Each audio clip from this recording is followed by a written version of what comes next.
That's because, you know, Netflix claims that they've never canceled a successful show, and I'm about to call some honest BS on that one. Let's move out. We'll move that one up in the rundown. Yeah. Here we go. Topic number 2 tonight, everybody. Netflix's CEO says they've never canceled a successful show. I've seen this. This broke today. I would like to wave the bullshit flag at Netflix. Like, what fucking drugs are you on, Netflix? There's what is it? I mean, there's all sorts of stuff like coming in, right? Like, the irony of it is too is that Netflix canceled a show called Blockbuster after 1 season. So that's now the second time that Netflix has killed Blockbuster. I don't understand where they're getting this thing from. The only way you can justify this comment is, and I've seen some other folks in the industry talk about this. So let's talk about how they evaluate this. Netflix and other streaming services don't typically evaluate the success of the show on total views, right? It's first time views. And the way they track that is this: when you sign up for a subscription, they go look at what the first thing you go watch is, right? Which is a dumb metric. Which, again, I'm not saying it's not, but they're like, oh, if you go watch Stranger Things first, right the second you signed up for your account, you must have joined for Stranger Things, right? Because it's all about subscriber growth, right? It's not about retention. It's not about what current subscribers think. It's about what are people joining to watch, right? So by that metric, maybe he's not lying. No, by that metric, he's a fucking idiot. Because it is about retention. Because here's the thing, and I'm about to put the marketing cap on, what I do for a living. You can't constantly keep growing. There is a ceiling to these things. Please stop trying to overly grow every company in the world. You can't do it. You have to find sustainability with your customers. I know that's hard, that you have to actually, you know, deliver on the thing that you promised and continue to deliver on the thing that you promised. But then we ain't making babies that fast who can sign up for Netflix, y'all. You've got to then keep the customers that you have. And the thing about subscription services is that's okay because you're still getting paid. You can't then go convert a bunch of other people. The mathematics of the people who are now going through and getting subscription fatigue right now and canceling, you need to be worried about those people who have lapsed viewership, because those are the people you need to get back into it. Yeah. And it's not the, and we've talked about this, I think off stream, maybe we talked about it on stream. No, Netflix is like, this was an off stream. Yay close to still getting canceled in my house. And I'll just deal with my daughter complaining to me about it because I don't want to pay that money. We had this discussion off stream because it was only our kids are watching Netflix now. There's nothing on Netflix I want to watch. And also, now part of that, and somebody brought this up earlier in the chat, Netflix doesn't know how to market their shows. Half the time this shit will hit Netflix, I'm like, when did this come out? Right? Netflix does not market their shows. I haven't seen email marketing from Netflix in a long time about anything. I'm not even talking about email. I'm saying anywhere. No. Right? But here's what I'm getting at though. Like marketing, aside from press release articles that I see on like Gizmodo, where they're like, "Here's what's coming to Netflix this month." That's the only way I find out shows are coming. Yeah, but email marketing is one of those ones that like still converts. Mm-hmm. You could use that to announce great new shows. You know, like there's all sorts of ways that they could kind of do this. Now, see, Netflix's CEO is also one of those people that's like, if you don't like our culture, you can get out. We don't care about you. And they're a very cutthroat business in a lot of ways too. So like this kind of like work and mentality and stuff like that coming from a guy who's very well known for being a complete and utter asshole to anybody and everybody that works to him. Oh, it's funny. Our thing went down in viewers when I started chewing out Netflix.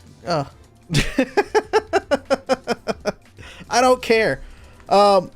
it's screwed up when it comes down to a lot of these kind of things. So they're running their business completely backwards when you look at something like an Amazon Prime, or you look at like Paramount Plus or Discovery. Discovery is going to be the one that really comes in and hammers things home, because they understand that it is about converting and making brands. We've talked about this on the show a few times. They make brands.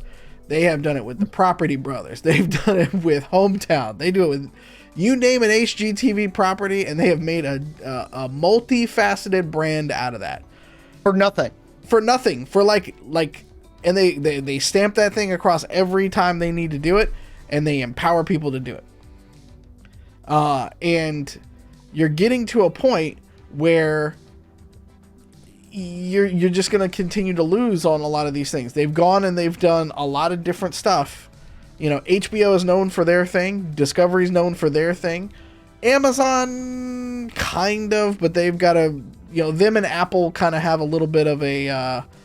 they have a little bit of a... Well, but they were the first ones out there to offer everything as a stream, purchase it or stream it kind of thing. As a streamer, I think Apple's doing a little better right now with some of their quality stuff. But Apple's numbers are way down compared to others. But the big thing is that what Apple does is what Apple does, which is they have like 4 shows that are like peak TV, Ted Lasso, a couple of their other big ones that they've had hit. That's where Apple's with gonna a live. Certain different demographic. Yep, but that's where Apple wants to live. Apple's never... I don't think Apple's actually trying to really compete in the streaming wars.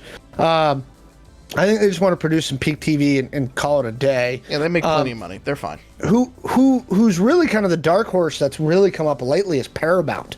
Paramount's streaming service has grown massively, and they're getting big numbers, specifically off of Yellowstone. Yeah, there's enough Republicans out there that like it. Huge numbers. It's big right now. Season 4 premiere was 12 million live plus same day. It's doing really well. Paramount's jumping up. It's also, like their only show though. They've bungled every bit of like the way that they've handled Star Trek and not been leaning into some of that stuff has been Star terrible. Trek is really an issue that they haven't dealt with. Yeah. They've got all their crime procedures. They got all the NCISs and the FBI's. Oh yeah, and the, if you're a 60+ white man in America, Paramount Plus is for you. Oh yeah, for sure. Peacock I'm just saying, is the one that's numbers-wise, actually the bigger dark horse out of Paramount. They're doing well. Somebody in the chat says password sharing changes by end of quarter. Yeah, that's what I've heard too. Yep. I mean, the problem, and this is actually this kind of brings me back to Wizards 2. The issue is this: investors demand growth. That's the game. Investors are fucking stupid then. I understand, and so you've got 2 methods for growth, and that's new. Let me rephrase that. Let me reset expectations upon the investor relations in the world. That's not how economy works. No, I agree with you. The smart, again, once you become a mature company, like you become like a Microsoft, right? You can have little, small, incremental growth, and everybody's just like, you know what? It's fine. We're going to get our dividend. It'll be good. Mm-hmm. These guys, Netflix is at 209 million paid subscribers globally. I think they could probably get to 250, and that's, I think, where it's going to stop. I don't think they're going to get there. They're going to drop sub to 100 in the next year. And they're probably going to continue to go down for a few more years because they went back up in fourth quarter.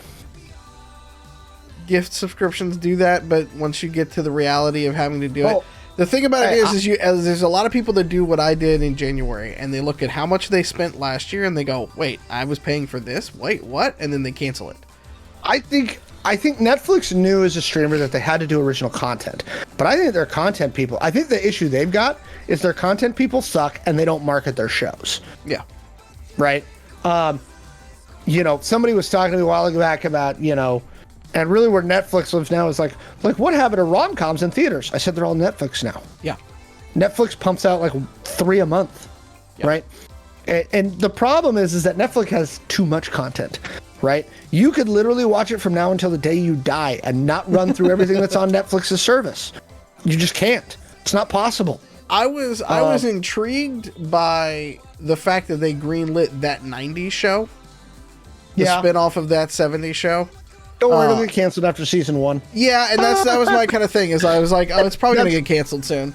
Bring it back to the topic. It has nobody of note, really. I don't think it's gonna without major television push. It's not gonna make stars out of Ashton Kutcher and shit again. People will watch it again. People will watch it for the nostalgia, for the cameos.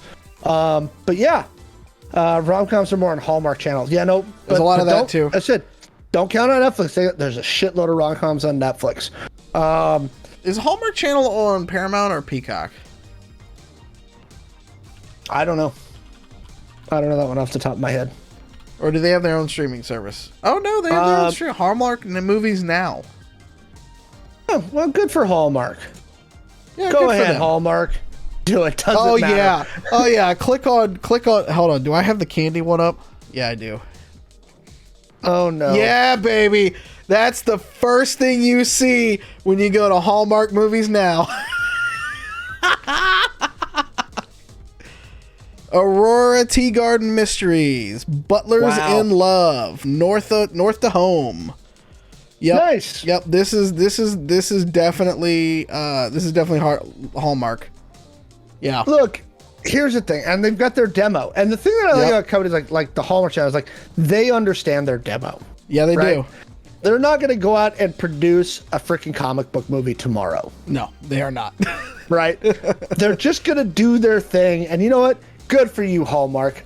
You know what? I was gonna say if we're gonna bag on or be proud about, you know, Paramount's got their kind of thing, Peacock is getting theirs, like they've got their brand, so to speak, and like that. You know what? Hallmark's got their brand and they're leaning into it and they're gonna ride that thing out, man. It really is, right? It's actually a lot like HGTV, right? They've got their brand. They're gonna do their thing. And I'm okay with it. I don't bag. Look, if you want, I have comfort movies, right? I'm not going to bag on anybody who watches Hallmark. If that's your comfort movie, more power to you. Okay. No, I just appreciate looking at the absolute fantastic graphic design treatments they put for these trailers. Oh yeah. Yeah. By the way, Hallmark Mallo is available for sufficient funds. It'd be a lot of funds, but yeah, I could do it. I'm just saying. I mean, there's less evil there's more evil corporations to work for than Hallmark. My house could smell like fall year round. Yeah, there you go. All right. So with that, Netflix claims they've never canceled a successful show. I think everybody in the world is waving the bullshit flag on that. Yeah, shout out to Kaylee, who is waging her entire war on bringing Warrior Nun back. Yep. I haven't seen it, and now that there's no season 2, I was like really getting into it because like it was getting like she was explaining it to me and how cool it would be and all like that. And I was like, oh, I might actually pick this up now. Like, because I started to try to get into Stranger Things, and then I realized I was like, it's probably not for me. And so I was like, oh, okay, well, this might be something I can get into. Nope. Stranger Things may be the only freaking show they give a full arc to. Pretty much. And they still have to do what, season 7 to finish this thing out, right? Yeah. Yeah. Jeez. Yeah. Good luck, Netflix. Between your password sharing and everything else. Again, we've all been talking about it. Like, I'm running out of stuff to watch on Netflix, especially since most of the stuff that I used to watch for comfort shows are all on other streaming services now. Yeah. Yeah, it's amazing what happens when everybody catches up from a technology perspective. Bingo. So that'll wrap that topic up.